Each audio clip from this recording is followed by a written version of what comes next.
Can being a pessimist actually make you write better copy? Hi, I'm Paige from the ImpactCopywriter.com, and today we're going to talk about pessimism and objections when it comes to writing copy. Now, last week I got an email that really caught my attention.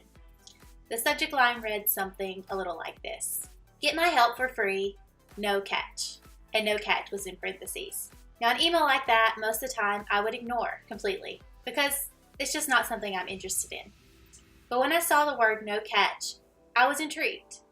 Now, as a copywriter, I'm trained to overcome objections in my sales copy. No catch is overcoming an objection, from the get-go. And that objection is, what's the catch? Lots of online businesses and marketers are offering stuff for free these days. Lead magnets are a huge part of the funnel. But customers are starting to understand and catch on that nothing really comes for free. If I have to opt in to receive something, it's free, but I'm going to get some promotions later. And in some cases, I might get spammed a lot with a lot of offers that I'm not interested in, I don't want to buy, and it could be really hard to get off an email list. Now, that's the worst case scenario. So it got me thinking. Now, I'm naturally a little bit of a realist/pessimist. And for a while, I've thought that it helped me write really strong copy. And here's why. When your prospect is reading through your sales page, he or she comes with a lot of limiting beliefs, objections, hesitations already in his or her head, even if they don't realize it. Now, the goal of your copy is to overcome those objections before they get in the way and cause someone to abandon your page. That's where being a pessimist comes in handy. Here's a little trick you can use to put on your pessimist hat when you're editing your copy to make it stronger and to help it overcome the objections and hesitations that your customers might be thinking. Say this phrase and then fill in the blank. So the phrase is, "That sounds great, but ...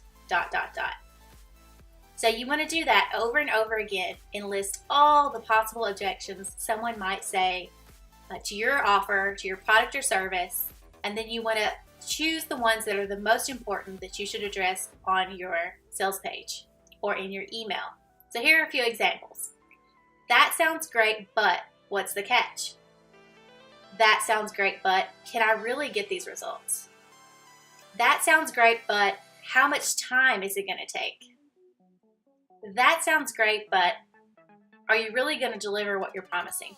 You can do this and go on and come up with 20 or more objections. Some objections are bigger than others. So you want to make sure that you're choosing to overcome the strongest objections that your customer may have that get in the way of them taking your product or service or whatever you're offering on your sales page. So make sure that you always return to your customer research so that you know which objections are the biggest problem in someone's mind. Now, I'm not saying that you should always be a pessimist. Being a pessimist has a time and place, but you shouldn't only be a pessimist when writing copy. Optimism is important too, because you need to paint a lovely picture of what the better tomorrow looks like after using your product or service. Now it's your turn. Go ahead and put on your pessimist hat.